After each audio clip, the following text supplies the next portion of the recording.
Podcast Answer Man, episode number 175.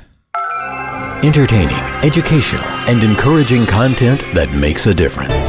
This is GSPN.TV. Join the community.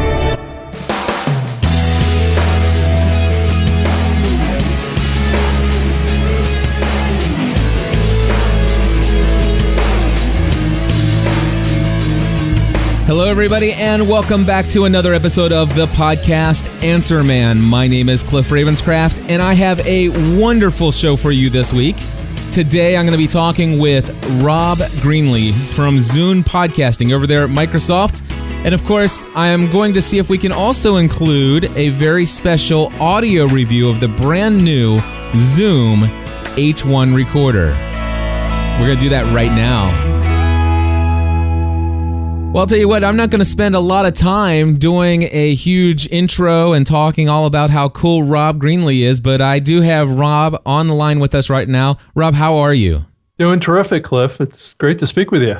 Well, it's great to have you on here, and I just want to let folks know that you had reached out to me, I think probably about 2 weeks ago? Yes, yeah. And we had did we ended up talking for at least 2 hours last week, didn't we? Yeah, it seemed like about that, about an hour and a half probably in that range, I think. Yeah. Great conversation. Basically, Rob, I'm going to let you tell people real quickly here what happened in the world of Microsoft as it relates to podcast. If you can give us just a little history of the Zune podcasting, how it got started, how you got to be working for Microsoft, and give us a little history there. Well, the Zune platform started back in 2006 as primarily a music player. So Zune launched a Zune client software and then a Zune 30 player device, right? That worked very similar to what everybody's probably most accustomed to right now. It's like the iTunes and iPod type of experience. So back in 2006, the company started this initiative. I'm sure everybody heard about that launch, and then subsequently, about a year later, since the platform was primarily music at that point, there wasn't really any other content on the platform. They decided to add a new kind of content area, and it was podcasts. So at that time, actually in the year 2006 or so, I was working for a software company in Seattle called Melodio, and I was working on a mobile podcasting software product called Mobilecast. And so I basically was doing a lot of the same stuff. I was working with content providers. I was building out catalogs of content for the wireless operators actually around the world. I built catalogs for a lot of European carriers, and then here in the US with like Singular and Rogers and those kind of stuff. I did that from about 2005 to 2006. So that really kind of gave me a background around mobile and podcasting and working with content providers and building catalogs and that kind of stuff. So Zune launched, and then I had heard through the industry that Microsoft was planning on rolling out a podcast catalog, and I lived here in Seattle, and so I applied for the position and came in and spoke to many people in here, and they really didn't have a lot of people that work for the company here that were knowledgeable about the podcast content community, and so I was very much a part of that since I had spent actually. Since about 1999, I should really go back a little bit here. I don't want to spend a lot of time on this, but and launched my own broadcast radio show back in 1999 called Web Talk Radio. Actually, back in that time, it was called Web Talk Guys. And so I had actually been publishing a regular weekly radio show, and then that show had been syndicated to about 15 radio stations and was on CNET Radio and the XM Satellite Radio Network. And then podcasting started to kind of come along around 2004 was really when it started. So I started podcasting my radio show back in 2004. It was actually September 15th.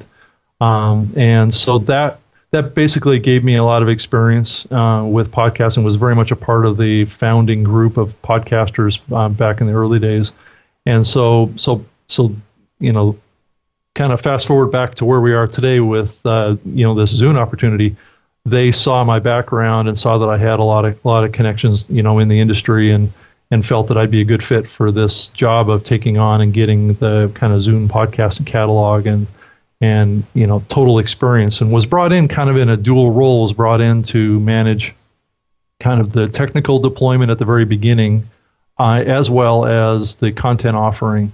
So it was kind of a dual role, and then over like a year or so, that role kind of phased out as less of a technical role and more as more of a content role. So I was building the catalog, working with content providers, making recommendations to the engineering side of the company.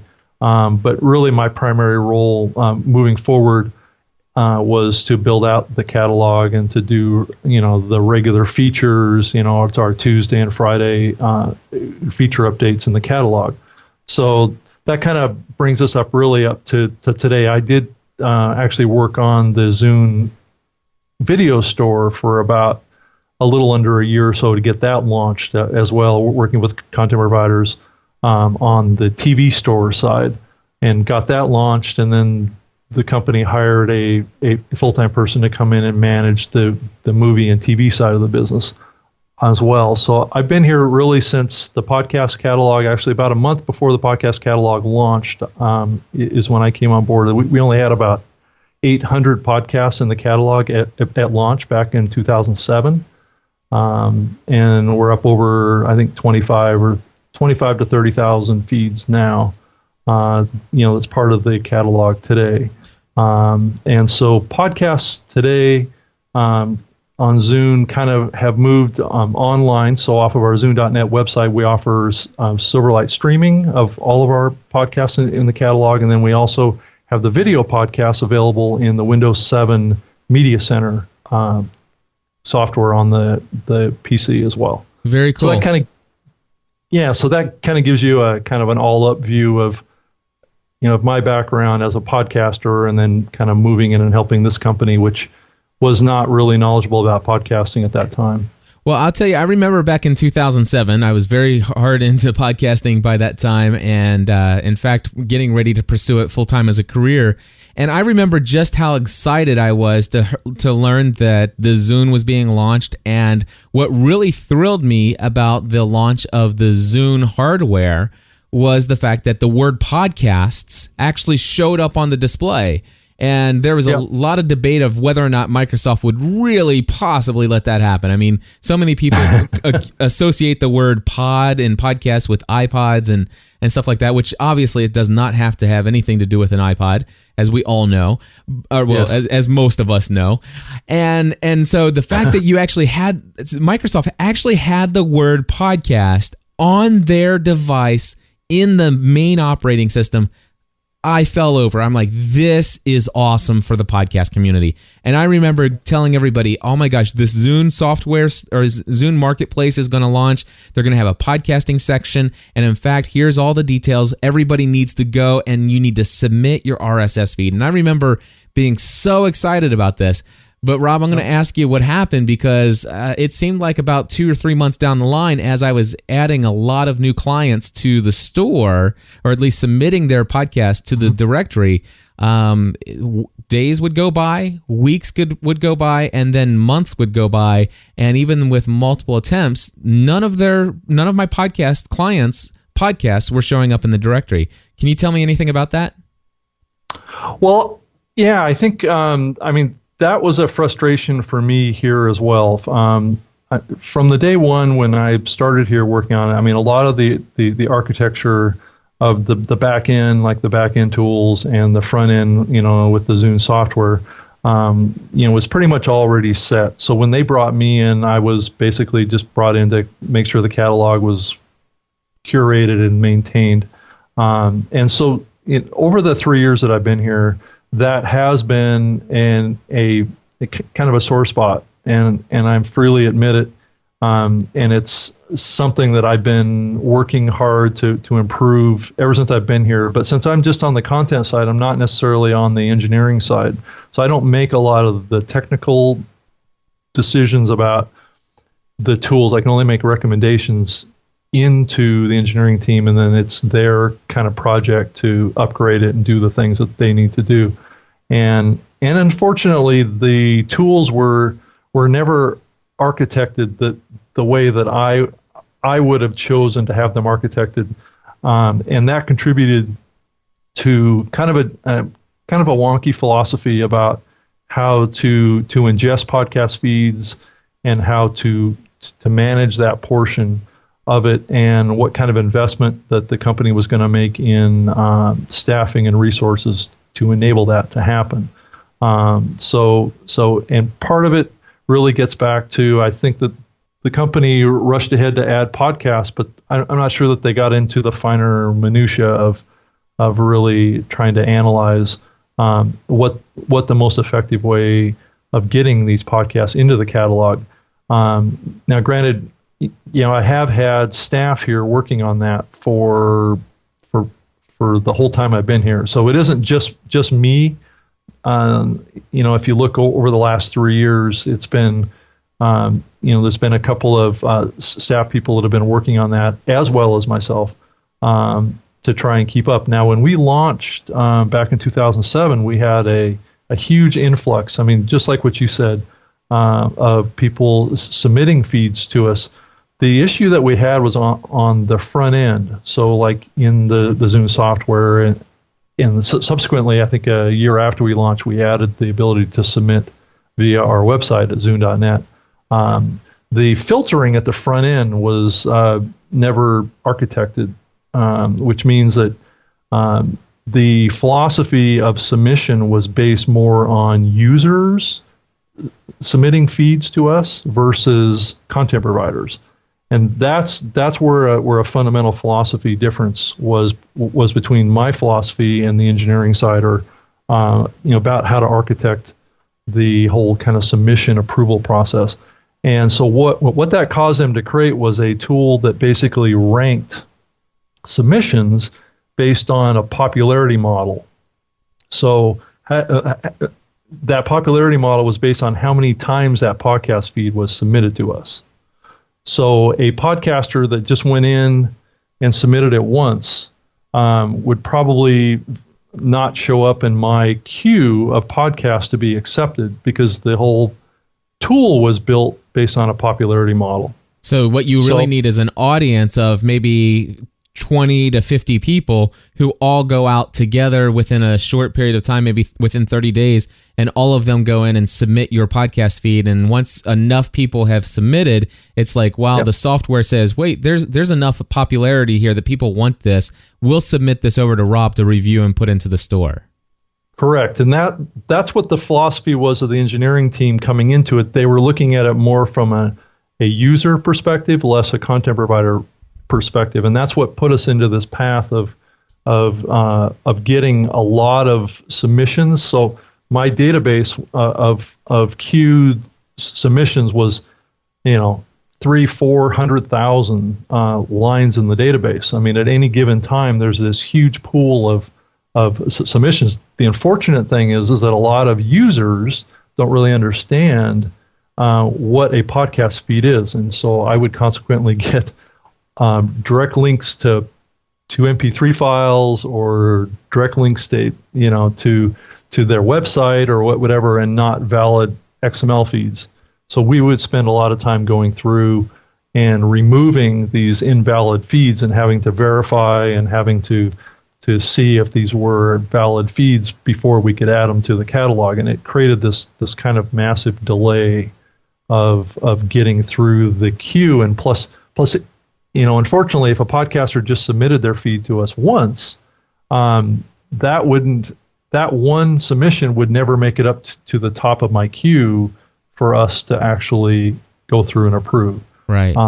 So that was fundamentally a flaw in the architecture before I got here, and I've been pushing to get the thing improved, and we are improving the tools, though it's been slow, because the company has put their energies and the emphasis, and you can probably see that in the outgoing product, around really improving the TV store experience, adding movies, really expanding the music offering as well, and to try and make it as robust as they can. So that's really where the company put a lot of investment, is in building out those areas and and taking Zune into Xbox and those kind of areas. So that's kind of why it's not the optimal thing that I would have wanted, but it's a big company and they make the decisions based on what the priorities are, right, as far as where they're going to put the dev resources. Yeah, well, obviously they're a huge company, and they certainly have priorities and projects. And I certainly know as a content producer and even as a business person myself, I know there are a lot of people who hire me and who order a lot of the digital training products, and they say, "Man, Cliff, I really wish you would create this. I really wish you would create this. I really wish you would." And of course, it's like, yeah, that's on my list, and I really want that too. But right now, there are some higher priority projects, and of course, I imagine, the similar scenario. We podcasters, us content producers, independent content producers, we'd really like Microsoft to maybe throw some resources and have somebody hire somebody to create some code to generate an automated script or program or something like that will automatically go through all the lines of code of that submission, and they could easily create that code to go in and to check it to see if it's a valid feed, number one, and if not, dump it out of the database. And if it is a valid feed, make sure that there are enclosures and stuff. But of course, that takes time, it takes money, and it takes resources, and it has to be a priority. And that's one thing, I guess, right now it hasn't been. And I will say, up until you contacted me last week, I've been very down on Microsoft and Zune and its actual. I think in my mind, I was very frustrated because they bring this world of quote unquote podcasting to the masses with their device, and then all of a sudden they don't let content producers easily get into the store. But now we know the story. What I want to say that's changed in my perspective, and I want to say this for my audience, what's changed for me is to know that somebody still is employed and paid by Microsoft to keep podcasting going there. Now, obviously, as you said, you're not a decision maker in the area of the technology of how it's done, but you're still a voice. You're an advocate for the world of podcasters, and you're actually being paid by Microsoft to do that for us. Yes, and that's my philosophy has always been here is to look out for the content providers, and unfortunately that doesn't always jive with the priorities at the company. But I do want to say more on a positive and upbeat note about this whole topic is that I've been very out there, and that's part of the reason why I wanted to speak with you, is to reach out to your audience and say that I'm open to you guys sending me emails directly, with your podcast feeds, and I will make sure that they get added, personally myself. And I've been actually doing that since, ever since I've been here, because I know that the podcast community, though, there are many of you out there, having direct contact, with me is possible. And I want you to take advantage of that, because I want your feeds in our catalog, and I want to work with you and promote your shows as much as I can. Folks, listen to that. What Rob is saying to you, we're gonna give you his email in just a second. Actually, I'll just throw it out to you now. rob@zune.net. Okay, so there it is, open to the world. Email Rob, and especially for those. First of all, I want to speak to a couple hundred clients of mine. All of you clients out there, remember when you asked me, Cliff, where do I need to submit my podcast? And I remember I told you, really just submit it over to iTunes and Google. Those are the top places you're going to get listed. Really don't, maybe if there's another podcast directory that might be in your niche target, they might have something like that, but really you need to network. Well, here's the thing. All of you folks that I told, you really don't need to worry about Microsoft and Zune. I'm changing that right now. If you want to be in the Zune podcasting directory, head over to your email client, fire up a compose message, rob@zune.net, put in the subject line podcast submission, and send him an email with the link to your RSS feed, and Rob will get you into the Zune podcasting store. Yeah, and also, it's also going to be available off of our website at zune.net. So we have the full catalog of all the stuff that's added to our catalog off of the website. It's searchable. So if you go to zune.net, you can search for your podcast to find it in there.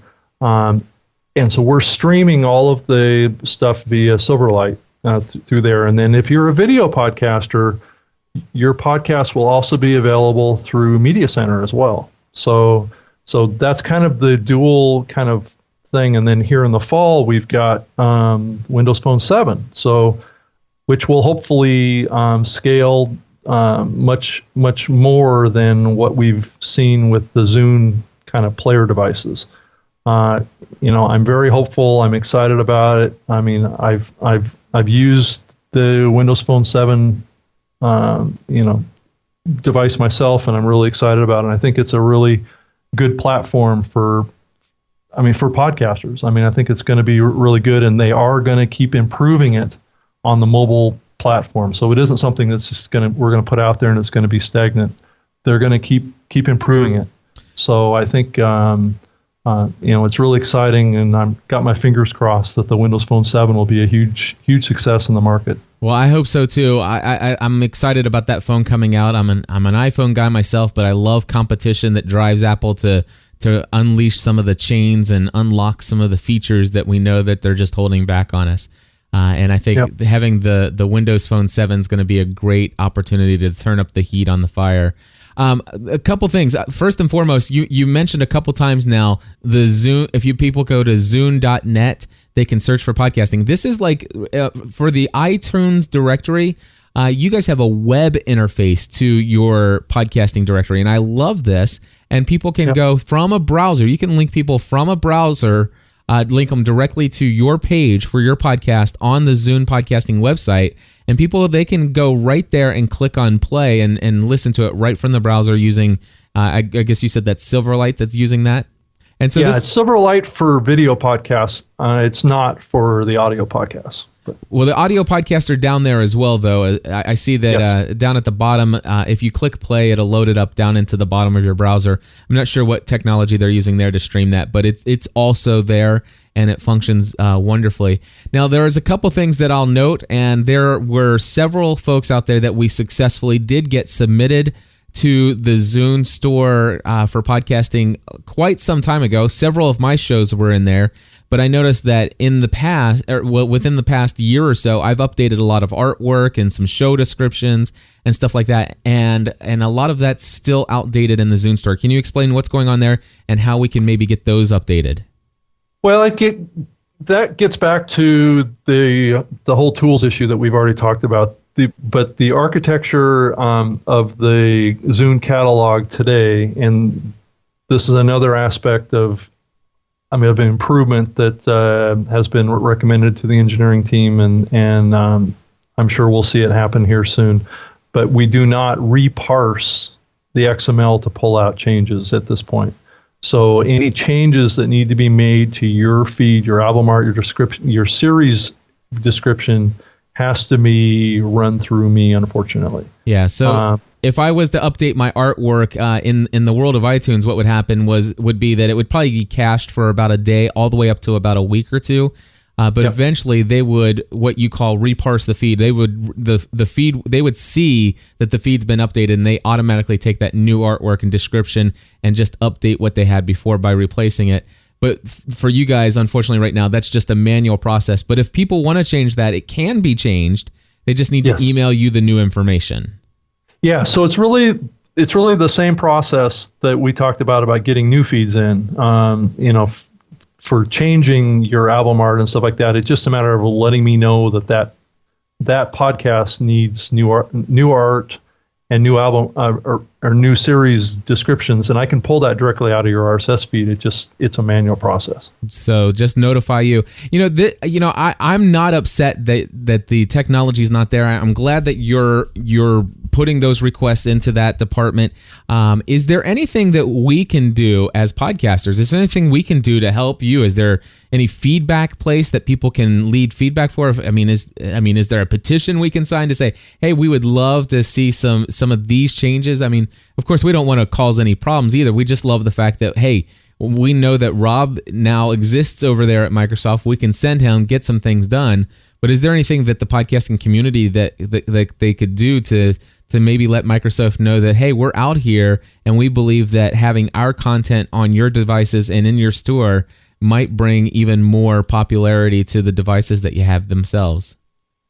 Yeah, I wouldn't say that there's any real direct route for doing that, but I do know that the company monitors a lot of the discussion that goes on Facebook and Twitter and those areas as well. So I think just, and don't be overly negative, but just make comments about, or recommendations of, that you have about areas where the company can improve, and all that feedback helps build the case, right? Right.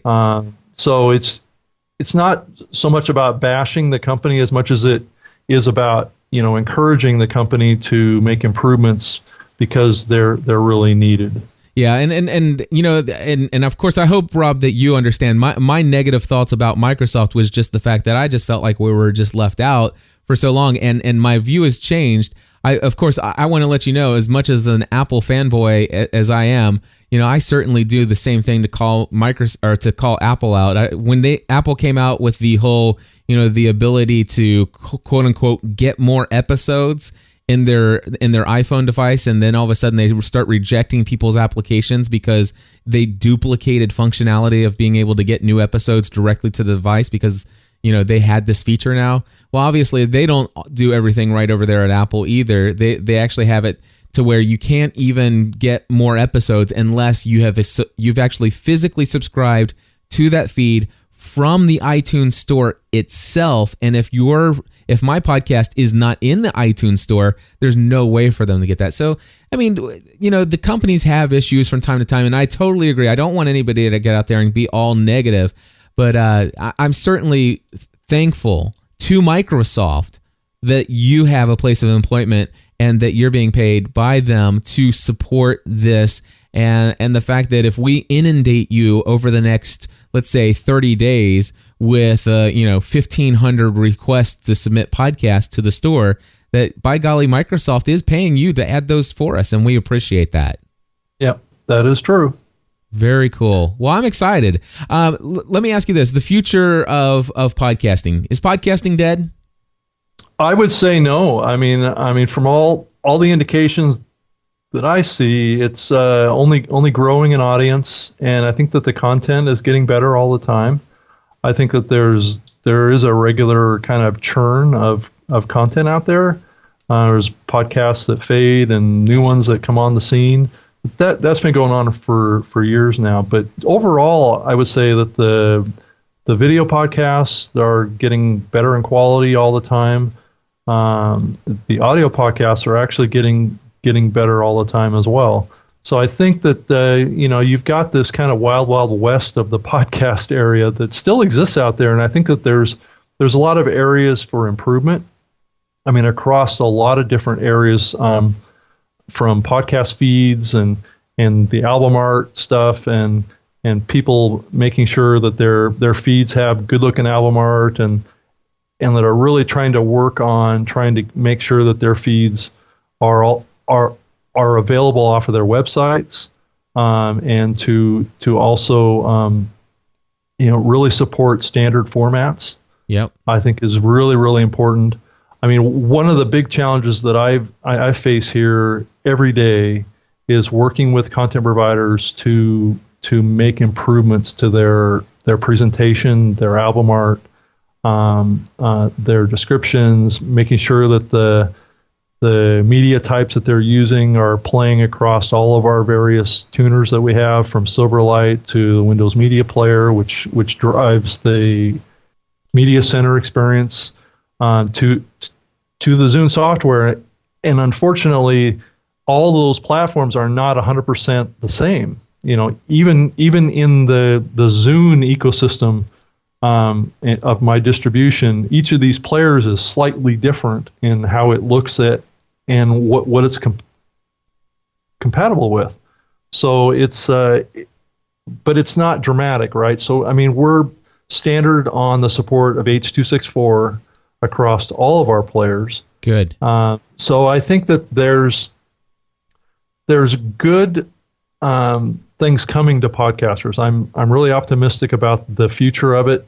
I do think that its future is kind of going in two directions. I think on the video podcast side, I think it's critical that we make more connections with large screen TV type, experiences. And then on the audio side, I think we've got to get more connected to portable, mobile, in-car kind of experiences. And I think that's where we're going to see the growth of this. I know as a podcast user myself, I watch and consume more video podcasts on my TV at home than I do on my desktop. So that's where I see the future of it. So I'm just hoping and praying that we get more high quality video content that's out there and across our platform. I mean, it's really exciting times for that. And right. I just, I keep hoping for more and higher quality audio content as well. And Cliff, you're a terrific example. I mean, you're so professional in how you do your own podcasts, and I'm really impressed by it. Well, thank you. But there's a lot of other people out there that are doing outstanding work with it as well. Yeah. Well, that's what we're here for each week, trying to help people take their show to the next level. Real quick here, just want to confirm, AAC Enhanced Audio Podcasts do not work on a Zune or some of these other devices. Is that correct?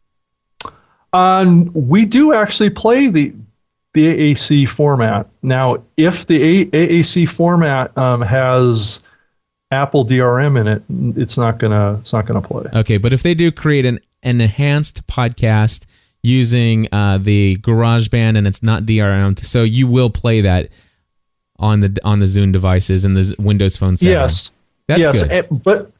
But I would say that my recommendation for the Zune platform is the MP3 kind of format. Absolutely. So and just because that's what I would recommend. Yeah. Absolutely. Just because the Zune will play it in the Windows Phone 7, I can tell you right now, my friends, there's $30 MP players all over the shelves at Walmart that will not. So MP3 will play just about anything. One other thing, we do have a little bug in our system right now where the Zune HD has a little bit of a struggle with the M4A files right now. The Tegra chip that we had gotten from the manufacturer, I guess, had a driver issue with the M4A format.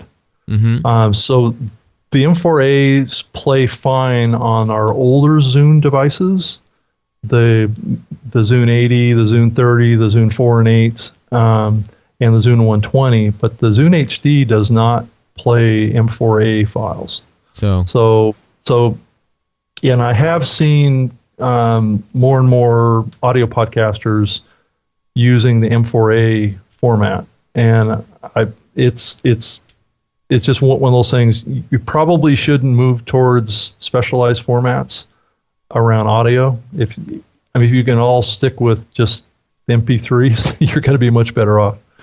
Absolutely. Hey, Rob, I just want to say thank you so much for taking the time to reach out to me and to us podcasters for opening up your email inbox for the onslaught of podcast submissions that is about ready to come your way. Yeah. I think it's awesome of you to do that, and I really appreciate the conversation we had last week, and I really appreciate you coming on here and answering these questions, because I know all the questions I asked you today, some of them more difficult than others, are things that have been on the minds of everybody listening to this podcast, and I really appreciate you coming on and sharing what's going on, and I'm excited that Microsoft still has somebody on staff and is paying them to support the content that we produce, and I appreciate it. Well, thank you, Cliff, for giving me the opportunity to come on and talk to your vast following of podcasters. I think it's fantastic. Thank you.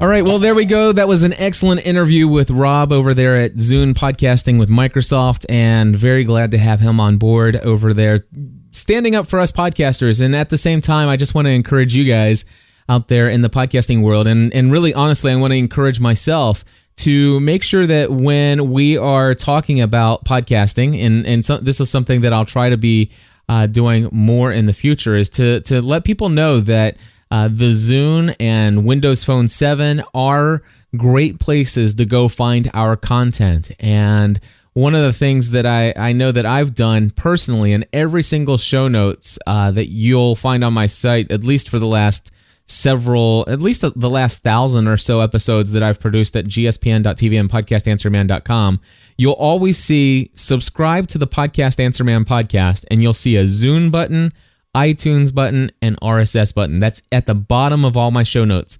And if you don't have a Zune button, I encourage you to do it. And as soon as we can get our podcast approved over at BlackBerry, I think it'd be a good idea to put the BlackBerry subscribe buttons on there. And I know that up to this point, I've not been putting Zune buttons over there on the right-hand side of my website in the sidebar, but something that I think I'll probably have to consider adding as well.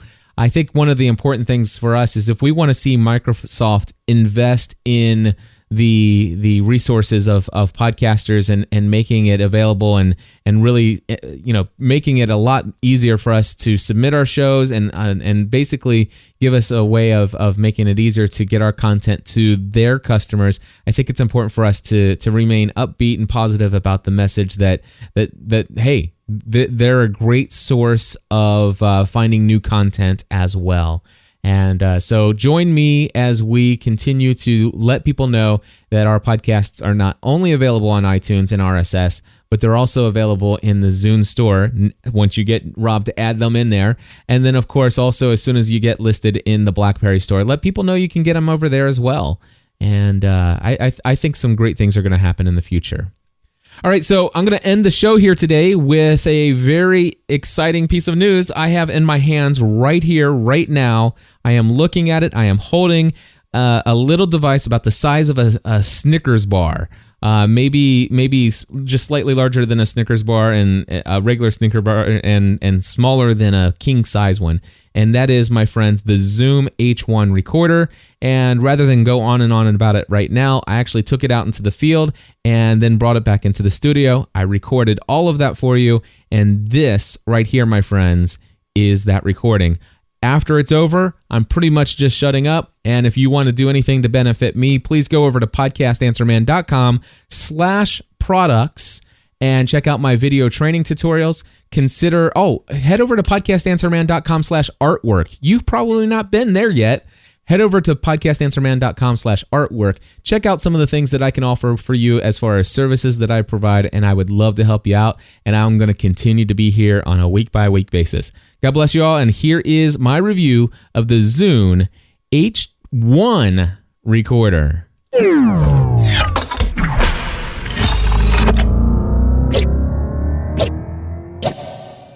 And I'm outside walking through my neighborhood right now, getting ready to wrap up my walk and sit down on my front porch and do a review of a brand new digital audio recorder that just came off the delivery truck today. I'm holding in my hand a review unit of the Zoom H1 recorder. That's right, I'm using the Zoom H1 recorder to record this. And I'd love to give you some of my thoughts on it. And obviously I felt like coming outside would be a good idea because I have the ability of giving you this ambient sound of whatever, all these crickets and grasshoppers and locusts or whatever all is going on out here. So a couple things I'm going to share about this. I want to say that for $99, I think it would be worth the price that you paid for it. However, I want to say that you'd probably be better off saving up some more money and getting yourself a different recorder.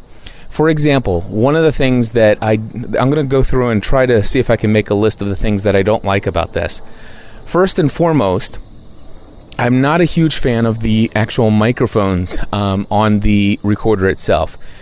I actually have to point the top of the recorder towards my mouth so that I don't sound like I'm off mic. And so if I hold this like I would normally hold a digital audio recorder like this, now what I'm doing right now is I'm holding this right in front of me just like I would normally hold my recorder if I were recording a Pursuing a Balanced Life. And the reason why I would hold it right here is because right now the thing's it's literally only 3 inches away from my mouth, although it sounds like I'm way off mic. I should sound like this if I point it directly at my mouth.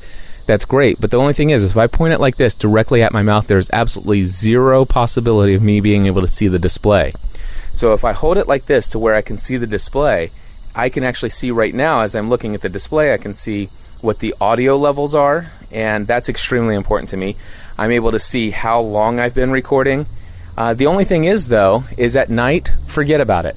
If I go and record a podcast at night, I'm not going to be able to see any of that information, because as soon as I get out and start recording, the automatic timer on the light is going to automatically shut off the backlight. And there's only one button on the front. I wonder if I hit a button on the side. Let me just hit a button there. So if I actually hit a button on the side, it looks like I can bring the backlight back on. So that's kind of cool, but I actually have to physically press a button. And that's not cool. I can understand why they do it, because they operate this unit on one single AA battery. So they do a lot of things to preserve the battery life. But I'd much rather have the battery life lessened by giving me the option to go into a menu and turn off the automatic timer for the light to go out. I definitely don't like that. And of course, there is no option. There is no menu option to go into to turn that timer off or to delay it further or whatever. The other thing is that I don't like about this recorder, same as the Samsung Zoom H2 recorder, there is no pause button. So if I needed to cough or do anything like that, or if I wanted to say, let me think about something and come right back, whatever the case may be, or if I was out recording an episode of this Pursuing a Balanced Life and I ran into a neighbor and I wanted to have a chit chat with them for 5 or 10 minutes and then get back to my recording, I cannot pause it. I have to physically stop the recording, and then when I'm ready to go again, start a new recording, and then in post-production would have to put the 2 episodes together. Not fun. Okay, so I don't like the fact that there's no pause button. The menuing system, just like the Zoom H2 recorder, the menuing system on this thing is atrocious. There's only one button on the front, and there's a couple buttons over on the right-hand side, and there's a combination between the play/pause button, which you would think, since there's a pause button for the play feature, that you'd be able to hit the record button, and then on the side you'd hit the pause button and it would actually pause the recording. No, afraid not. It does not function as a pause button in record mode. But anyway, between the play, forward, backward buttons on the right-hand side of the unit and the front button for record, you have to actually use those to navigate through some menus, and none of it is intuitive. Absolutely zero of it is intuitive. You literally have to go in and read the manual about how to change the bit rate from 128 kilobits per second all the way up to whatever bit rate you want. There are some buttons on the back which I'll read to you here in just a second. Actually, let me go ahead and do that now. I'm going to look at the back of the unit, and on the back of the unit here, I have to talk louder because I'm way off mic, which is stupid. But here's me. This is me pulling the microphone. I'm pointing the microphone at me, and I've got the recorder, pretty far away. I'd say I'm about 1 foot from my mouth right now.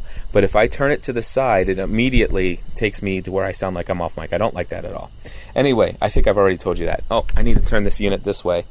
On the back, there are 3 switches. You have the option to turn low cut off or on, which I love that. There is an automatic gain control, and they just call it auto level.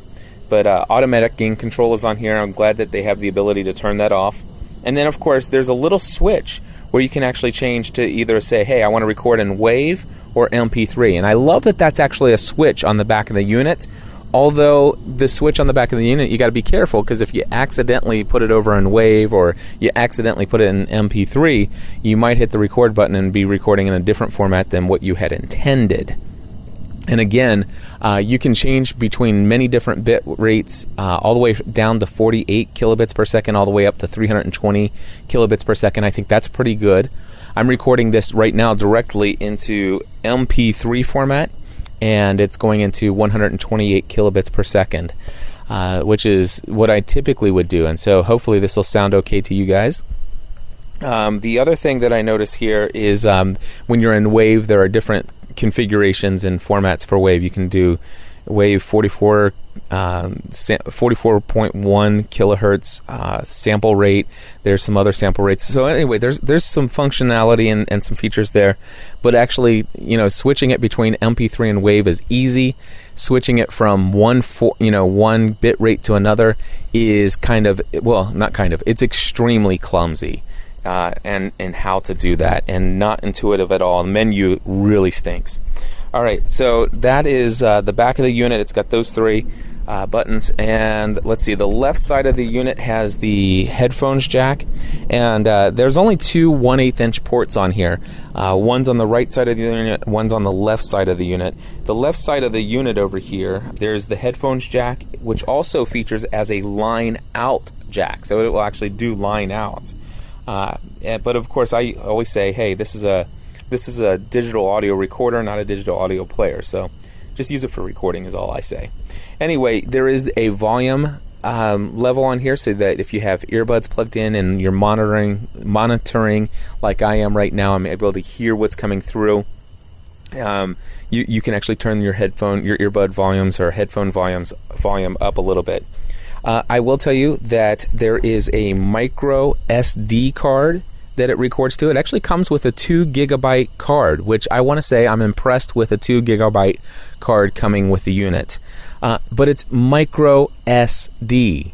And I want to tell you, taking that little tiny micro SD card and trying to figure out which way it actually goes into the unit, and even when I had it in the right way, I felt like if I was to push it in, I might actually damage the unit because I might be putting it in the wrong way.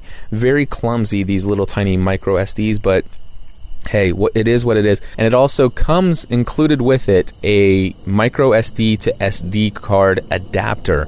So you can actually take out this little micro SD card, put that inside of this little SD card adapter, and then stick the SD card into your SD card reader on your computer and pull the files off over that way. So I'm glad that it does come with an adapter. I'm not a huge fan of micro SD. The thing's little eensy weensy tiny, but hey, this is a little eensy weensy tiny unit here. In fact, I will tell you right now, the unit is about the size of a Snickers bar. Maybe it might be bigger than a standard Snickers bar, and maybe a little bit smaller than a king size Snickers bar, to give you an idea. I mean, it literally is that size. So I understand why they went with micro SD. Over here on the right hand side, if I try to open up the little slot for the SD card holder, I want to tell you, this little tiny door that holds that, I can guarantee you, if you buy a Zoom H1 recorder, whether you take it off on purpose or take it off accidentally, that little window, that little door that covers up the micro SD card, it's not staying there. And so immediately, as soon as you lose that, and you will, I can guarantee you will lose the little door that hangs off to the side. It's got a little plastic nub that holds it on there, guaranteed to break off. And so automatically, as soon as that comes off, you've got a unit that just looks like it looks like it's been broken because something has fallen off. So very horrible door for the micro SD card. Not happy with that at all. Okay, so on the other side of the unit here, there is a USB port, standard USB port. The thing is this is weird. It's the first time I've had a recorder, digital audio recorder, that does not come with a USB cable. Now, probably you have many of these around your house, and that's probably why they figured that. But still, let's not assume too much, okay? Because a lot of people are not geeky, and they don't have a ton of other USB stuff. So, if you buy this recorder and you do not have a USB cable, and you have a MacBook that does not have an SD card slot on it, I'm sorry, you're either going to need to go out and get an SD card reader from the store, or you're going to need to go get a USB cable. So that's kind of frustrating. The power button on this is much better than the Zoom H2. I do like the fact that there is the little switch down there, but you have to kind of drag it down and hold it for a couple seconds for it to come on, and the same is true if you want to turn it off. I really love the fact that they have that. There, I said something positive.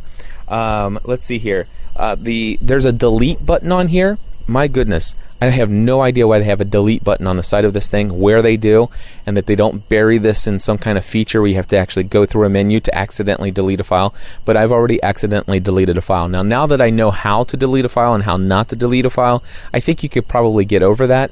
But the fact that, if I'm holding this device, the delete button is right there where I would hold my hand.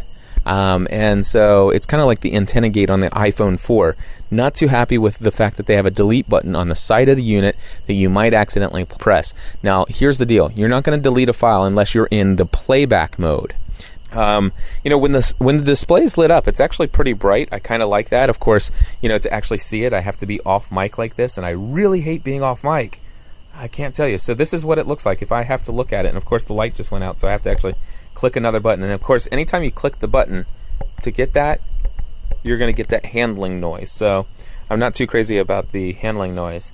But I do like the timer and the VU meters. It's bright enough, but again, it's gonna time out on you, and it's not going to be useful for the length of your recording.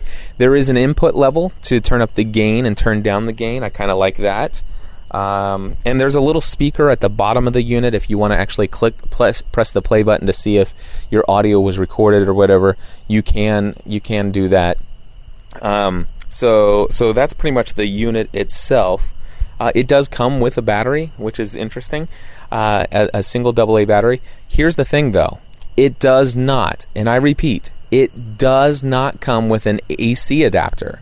So, if you're going to use this for your going straight from your mixer into your digital audio recorder, you are going to have an issue with the fact that you're going to have to be replacing some batteries. Now, luckily, I use rechargeable nickel metal hydride batteries myself, and that's what I'm using to test the unit with, because I have to send the original battery and its wrapper back to the to my supplier. But anyway, having an AC adapter, I think, is pretty important. But then again, if this is being used out for portable recording, doing interviews and stuff like that, I can understand not having it. However, there is one thing that is missing. Now, of course, you could say, well, Cliff, the Edirol digital audio recorder doesn't come with a windscreen either. Right, you're absolutely right. But I have recorded many episodes of Pursuing a Balanced Life outside without a windscreen. However, I'm going to take my little makeshift windscreen off of here, and you're going to find out that doing a recording outside or using the internal microphones at all without a windscreen is going to be atrocious. So here I go. So here I am. I am now talking into the unit, and this is what it sounds like without a windscreen. So if I was to talk into the windscreen, popping my P's, it sounds atrocious. And this is me talking in front of the unit, and so you can still hear just a little bit of the popping P's, and this is ridiculous. And I'd have to actually pull it way far away for me to not pop my P's. However, what I'm going to do now, without the windscreen on there, and it's bothering me, I'm actually going to start walking. So here I am, walking through my neighborhood. Here, this is me walking. This would be recorded through the whole thing. That's just me walking. Right there. So, hello everybody. Welcome to another episode of Pursuing a Balanced Life. I'm going to turn around and walk towards the wind again. Here I go. And this is what it's going to sound like without the windscreen on. Right there. Now I'm going to put the windscreen on. And this is me walking the same direction. So that, my friends, unacceptable. This unit should not be sold without a windscreen. And there is an accessory pack where you can get a windscreen. So here I am.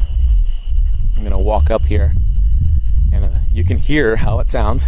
That wind, and I'm talking about that's barely any wind at all. So I'm going to tell, and basically it's it's got this little design around the microphones. It's like a little wind tunnel. But anyway, for $99, if you get the windscreen, you put the windscreen on here. And you're going to be much better off. In fact, I would tell you right now that if you have a windscreen on it and you can get used to the ugly menuing system, if you can get to the point where, the fact that there's no pause button on it, for $99, it's absolutely worth it. It is absolutely worth it. Now, here's the situation. This is for out in the field recording. This is for, kind of recording like the walkcast that I do. This is kind of like recording a little interview. You can have this little, chocolate candy bar sized recorder in your pocket and pull it out and do a little interview with somebody right off the bat. That's pretty nice. But really, honestly, I can do that with my iPhone and the iTalk recorder. I personally would not spend $99 on this, but I know a lot of people who would. Now, the question for me would be, is this something that could be used to actually plug in and record on the computer. And so I'm going to walk inside the house here, and I'm going to walk down to my studio, and as soon as I get into the studio, what I'm going to do is I'm going to try out speaking into my Heil PR40 and bringing that in just the same way that I would normally bring in audio from my mixer. So here I go. I'm going to plug this in. Let's see. Take the windscreen off. Now, you're going to, of course, I'll probably edit out the noise here, or maybe I won't. Maybe I can just plug this in. Okay, so here I am. I need to turn down the gain. You know what? That might work. Check 1, 2. That takes care of that. You know what? For $99, I think I may have just changed my mind. Check 1, 2. And if I turn this audio level down to 20, it's at 22, there's 20. Okay, so now I've actually got the audio recorder at 20, input level 20. And what I'm going to do is I'm going to play some audio clips here. So I would say, let's say, Pursuing a Balanced Life podcast episode number 479. Entertaining, educational, and encouraging content that makes a difference. This is GSPN.TV.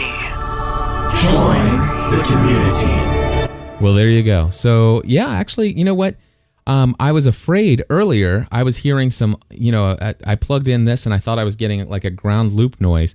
But I think I just had it up gain too high, because check this out. If I turn it way up again, and I'm turning it up here. There you go. And so, it really does gain up that microphone. So do you hear, sorry. So do you hear that audio level?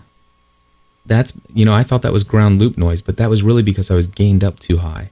I'm actually going to turn that down. So I'm going to bring that back down to 20. And if I bring the input level back down to 20, there we go. Check 1, 2. Check. Okay, bring it. That's 30. And I'm going to bring it all the way down to 20. Now, of course, your audio levels may, differ because of how loud your output of your mixer is and stuff. But anyway, if I bring it down to 20, I can see right here on the display, I am hitting right between 12 and 6, which is what I want to hit. So really, actually, okay, so you know what? I'm actually going to change my opinion right here as I record the review. This thing's worth $99. The only thing is, though, oh my goodness, I just noticed a really huge issue. There's not even an option to plug in an AC adapter. So you can't get an AC adapter. You have to use battery power. Is that really right? Now, I may completely screw everything up here, but I've got a USB plug plugged in, and I'm going to plug it into the side of the unit and see if it actually does anything. Well, obviously, you definitely don't want to do that, as you can tell right there. Okay, yeah, certainly won't do that, but no, plugging it in doesn't give you like power or anything like that. It still runs off the battery. Okay, so no AC adapter at all. Let me take a look at the notes when I unpack this thing. So no AC adapter, no windscreen. It does only require one AA battery, but make sure you carry a couple of them with you. It comes with a 2 gigabyte micro SD card because of how small it is. I can understand it. I love the fact that they do give you the USB adapter, the SD card adapter. There is no USB cable, but you probably have a couple of those, hopefully, if you don't have an SD card reader on your computer. Because to be honest with you, I'd much rather use an USB cable on this thing instead of taking this little micro SD out, putting it inside of the SD card, and then putting the SD card in the computer, and then taking the SD card out of the computer, taking the little micro SD card out of the SD card adapter, and then trying to put the micro SD card back into the recorder every time. My ideal scenario would be that I always leave the 2 gigabyte card in the unit and just use the USB cable. Now, one of the things that I did notice is that when you go to if your unit is already on and it's in its regular mode and you plug in the USB cable, you would think that maybe that would automatically do something for you, like pull it up. I had to turn the unit off, and when the USB cable's plugged in and then I turn it on, then it's in USB mode. But again, the fact that you're going to have this $100 device, and within probably 30 days of you owning the unit, you're going to be missing the little compartment door that covers up the micro SD card. I think that's pretty atrocious. I really do. I think that that's very poor design, and I am very harsh on them for that. That is ridiculous. I don't like the fact that the screen, the backlight, does not have an option for me to leave it on. I would prefer to have a decent size decent battery in there, and just to trust my battery life will last long enough. Certainly wouldn't be able to do a live show Thursday on this unit. I would certainly run a battery down in the middle of a show or something like that. The other thing I will tell you is, just like any other recorder, as soon as you plug a line-in device like from the mixer, it immediately disables the onboard mics, which is good. No pause button is that right there kills it for me personally. I like to pause my recordings way too much. You can't see the display while you're out walking. I hate that. And I really don't like the single button. I'd love to see some more buttons on the front that did something. And then, of course, the menuing system, really horrible. Now, with all of the negatives that I've given you, I want to say right now, because I am able to use this to go from my Heil PR40 microphone, and I am able to go into the mixer and then straight into the digital audio recorder. And now that I know that, when I plug that in, if I turn the gain down enough, it's not bringing in that ground noise or the noise floor. Then I tell you, I think that, as long as you got plenty of batteries, and as long as you're always putting fresh batteries in when you get started, you could use this recorder to record your audio from the mixer, just like I do with my Edirol recorder. If you're going outside and you want to record interviews out in the field, and if you want to use the onboard microphones to record a walkcast like I do, you are going to have to point the microphone at you if you want it to sound just right. Otherwise, you're going to sound off mic. But you absolutely, hands down, you must have extra batteries, and you must have a windscreen if you're going to use the onboard microphone. So there you go. That is my review of the Zoom H1 handy recorder. Anyway, folks, I'll talk to you all soon. God bless you, and until next time, join the community.